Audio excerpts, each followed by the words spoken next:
విధానానికి సంబంధించి కాస్త బ్రీఫ్గా డిస్కస్ చేసే ప్రయత్నం చేద్దాం. నాతో స్టూడియోలో అందుబాటులో ఉన్నారు సీనియర్ జర్నలిస్ట్ సురేష్ కోచిటిల్ గారు. సురేష్ గారు నమస్తే. నమస్కారం. సో ఇది చాలామందికి డ్రై సబ్జెక్ట్, ఇది చాలామంది డ్రై సబ్జెక్ట్ ఇది. కొనడానికి వెళ్ళినప్పుడు డ్రై ఉండదు. అదే. సో ఇది ఈ 4 స్లాబ్ల నుంచి 2 స్లాబ్లకు తగ్గించారు. ఇది ఏ విధంగా ప్రజలకు ఉపయోగపడుతుంది? మనం జిఎస్టీ ఎందుకు తీసుకొచ్చారో అది ముందు ఒకసారి గమనించాలి. మన దగ్గర ముందు చాలా మటుకు సేల్స్ ట్యాక్స్లు ఉండే, ఆ ట్యాక్స్ ఈ ట్యాక్స్ అని చెప్పి డిఫరెంట్ టైప్స్ ఆఫ్ ట్యాక్సెస్ ఉండే. గవర్నమెంట్ జిఎస్టీ ఇంట్రడ్యూస్ చేసినప్పుడు ఇది సింప్లిఫై చేయడానికి 4 స్లాబ్లు తీసుకొచ్చారు.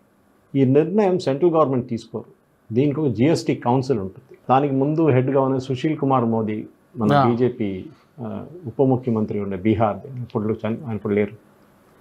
సో ఆ టైం నుంచి 4 స్లాబ్లు తీసుకొచ్చారు.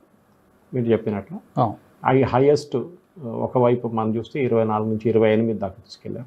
సిన్ గుడ్స్ అంటారు, అంటే లిక్కర్, సిగరెట్, దానికి 40% కానీ ఉంటుంది. పెద్ద కార్లకి 50% ఉండే, ఎందుకంటే మీకు ఎంత పెద్ద కారు కొనుంటే డబ్బులు ఉంటే కట్టొచ్చు మీరు అని చెప్పేసి లాజిక్ ఉండే. చిన్న కార్లకి తక్కువ ఉండే, సో 28%. అక్కడ ఇప్పుడు ఏం చేస్తున్నా అంటే గవర్నమెంట్కి, ఇప్పుడు ఈ మోదీ గవర్నమెంట్కి మెయిన్గా tax collection, GST collection over the years మనం చూస్తే చాలా మటుకు చాలా ఇంప్రెసివ్గా ఉంది. ఎందుకంటే ఇప్పుడు జిఎస్టీ ఎట్లయిపోయిందంటే మీరు ఏం కొన్నా కానీ, ఒక మొబైల్ ఫోన్ కానివ్వండి, ఒక మ్యాచ్ బాక్స్ కానివ్వండి, ఏది కొంటే కూడా దాని మీద జిఎస్టీ ఉంటుంది. ముందు సేల్స్ ట్యాక్స్ ఉంది. సేల్స్ ట్యాక్స్ అవాయిడ్ చేయడం చాలా ఈజీగా ఉండే. బిల్లులు ఇవ్వరు, మీరు క్యాష్లో తీసుకుంటారు పేమెంట్. అప్పుడు ఎవరికి తెలియదు ఎంత అయింది, ఎంత డబ్బులు సంపాదించారో అని ఏ షాప్ వాడికి చెప్పక్కర్లేదు. ఇన్కమ్ ట్యాక్స్ దగ్గర గవర్నమెంట్ కూడా తెలియదు ఈయన ఎంత సంపాదించాడు. అది అన్నీ అండర్ గ్రౌండ్ నడుస్తున్నాయి. ఓవర్ ద టాప్ ఏం కనిపించదు మీకు. ఓన్లీ పెద్ద పెద్ద షాప్లో, మాల్లలో బిల్లు ఇస్తారు, అప్పుడు మీకు దాంట్లో ట్యాక్స్ కలెక్షన్ చూపిస్తుంది. మీరు రెస్టారెంట్కి వెళ్తే కూడా అంత 18% ఉండే ముందు. దీంట్లో 2 కాంపోనెంట్స్ ఉంటాయి. ఒకటి స్టేట్ జిఎస్టీ అంటారు, ఒకటి సెంట్రల్ గవర్నమెంట్ జిఎస్టీ అంటారు. స్టేట్ జిఎస్టీ డైరెక్ట్ స్టేట్ గవర్నమెంట్కి వెళ్ళిపోతుంది.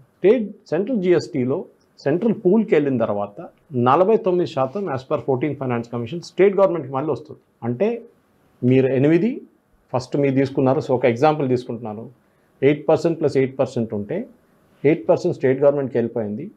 అది కాకుండా సెంట్రల్ గవర్నమెంట్కి వచ్చిన 8%లో 4% మళ్ళీ స్టేట్ గవర్నమెంట్కి వస్తుంది. అంటే 12% స్టేట్ గవర్నమెంట్కి వస్తుంది. సో వీళ్ళందరూ ఏడుస్తుంటారు చూడండి, మాకు డబ్బులు రావట్లేదు అది ఇది అని చెప్పి. కాదు, అబద్ధం. ఇంకోటి, కలెక్షన్స్ ఎట్లా పెరిగింది, జిఎస్టీ అనే స్ట్రక్చర్ ఎట్లా స్టార్ట్ అయిందంటే, ఫర్ ఎగ్జాంపుల్ మీరు రాణిగంజ్కి వెళ్ళండి, హైదరాబాద్లో హార్డ్వేర్ మార్కెట్ ఏం చెప్తారు, అది నంబర్ 1 ఏరియా.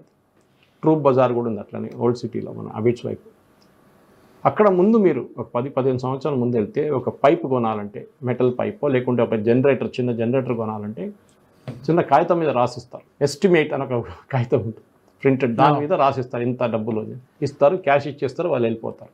దానికి ఏ ట్రాన్సాక్షన్ లేదు. ఎక్కడ పైప్ ఎక్కడి నుంచి వచ్చింది, ఎవరికి అమ్మారు, జనరేటర్ ఎక్కడి నుంచి వచ్చింది, ఎవరికి అమ్మారు, ఇయర్, ఎక్కడ ఒక ప్రూఫ్ లేదు. ఇప్పుడేమైందంటే ఇన్పుట్ ట్యాక్స్ క్రెడిట్ అనే ఒక కాన్సెప్ట్ వచ్చింది. అంటే ఈ పైప్ తయారు చేసిన స్టైప్ నుంచి, అంటే మెటల్ తీసుకొచ్చినప్పుడే దాని ఫ్యాక్టరీలో పైప్గా తయారు చేసినప్పటి నుంచి జిఎస్టీ పడుతుంది దాని మీద. సో ఫ్యాక్టరీలో పైప్ తయారు కాయ ముందు వాళ్ళు రా మెటీరియల్ కొనుక్కున్నప్పుడు రా మెటీరియల్ మీద జిఎస్టీ ఉంటుంది. ఆ రా మెటీరియల్లోడు మ్యానుఫ్యాక్చర్కి అమ్మినప్పుడు ఇన్పుట్ ట్యాక్స్ క్రెడిట్ తీసుకుంటాడు. ఫర్ ఎగ్జాంపుల్ 18% ఉందనుకోండి, 18% ఆయన ఇన్పుట్ ట్యాక్స్ క్రెడిట్ క్లెయిమ్ చేసుకుంటాడు. నేను ఇచ్చిన డబ్బులు నేను తీసుకుంటున్నాను అని చెప్తాడు. సో నెక్స్ట్ ఎవరి మీద పడుతుంది, మ్యానుఫ్యాక్చర్ మీద, పైప్ తయారు చేసిన మనిషి మీద. ఆయన నెక్స్ట్ డిస్ట్రిబ్యూటర్కి అమ్ముతాడు, మెయిన్ డిస్ట్రిబ్యూటర్. ఆయనకి ఇచ్చినప్పుడు మళ్ళీ ఈ 18% మళ్ళీ ఆయన కూడా గుంజుకుంటాడు. ఎందుకంటే నేను ఇచ్చిన డబ్బులు ఆయనకి ఇచ్చాను, నేను తీసుకుంటున్నాను. అట్లనే కిందికి వెళ్తుంది లాస్ట్లో ఎవరు, కన్స్యూమర్. మీరంటారు, నాలంటారు. మనం వెళ్ళినప్పుడు మన దగ్గర జిఎస్టీ కలెక్ట్ చేయకుంటే ఆ డిస్ట్రిబ్యూటర్ ఎవరు, డీలర్, మనకి ఇచ్చే డీలరు, వాడు కట్టాల్సి వస్తుంది పాకెట్ నుంచి. వాడు కలెక్ట్ చేస్తాడా, డెఫినెట్గా చేస్తాడు. ఎందుకంటే వాడు ఎందుకు లాస్, మళ్ళీ వాడికి 100 రూపాయల మీద 18 రూపాయలు ఇవ్వాలంటే వాడు ఇవ్వడు. అంటే మీ దగ్గర కలెక్ట్ చేసుకుంటారు. మీరేమంటారు, బాబు నాకు బిల్ వద్దు, క్యాష్ తీసుకుందాం అంటారు. సారీ సార్, ఇప్పుడు బిల్లు మీకు ఇచ్చే, క్యాష్ ఇచ్చే, చెక్ ఇచ్చే, క్రెడిట్ కార్డ్ ఇచ్చే కానీ నాకు జిఎస్టీ ఛార్జ్ చేయాలి కంపల్సరీ. కానీ దాంట్లో కూడా చాలా ఫ్రాడ్లు నడుస్తున్నాయి, లేదని చెప్పట్లేదు. ఫర్ ఎగ్జాంపుల్ మనం చూస్తున్న ఇన్పుట్ ట్యాక్స్ క్రెడిట్ కోసం చాలామంది ఫేక్ బిల్స్ క్రియేట్ చేస్తున్నారు.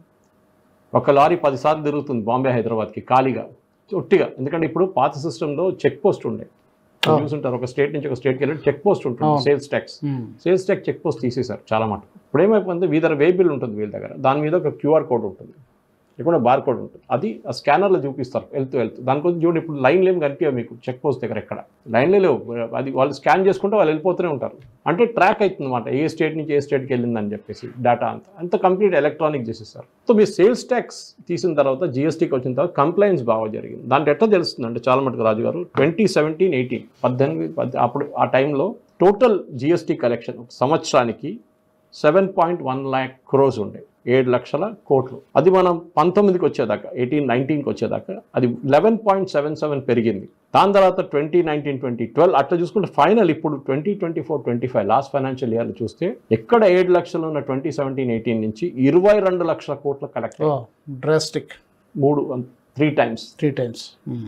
మంత్లీ కలెక్షన్ ఎక్కడ 88,000 crores ఉండే ఫస్ట్ యావరేజ్ మంత్లీ కలెక్షన్, ఇప్పుడు 1,84,000 కోట్లు కలెక్ట్ అవుతుంది. మీరు చెప్పొచ్చు మీరు ఇది జిఎస్టీ రేట్లు పెంచారు దానికోసం అని చెప్పి. నేను చెప్పాను జిఎస్టీ రేట్లు డిసైడ్ చేసిన యూనియన్ ఫైనాన్స్ మినిస్ట్రీ కాదు, ఎప్పుడు వీళ్ళు స్టేట్ గవర్నమెంట్ చెప్తూనే ఉంటారు. ఇది డిసైడ్ చేసేది గ్రూప్ ఆఫ్ మినిస్టర్స్. జిఎస్టీ కన్నా ఒకరోజు ముందు కలుస్తారు వాళ్ళు, ప్రపోజల్స్ రెడీగా ఉంటుంది, వాళ్ళు అప్రూవ్ చేస్తారు, మళ్ళీ జిఎస్టీ కౌన్సిల్లో పెడతారు.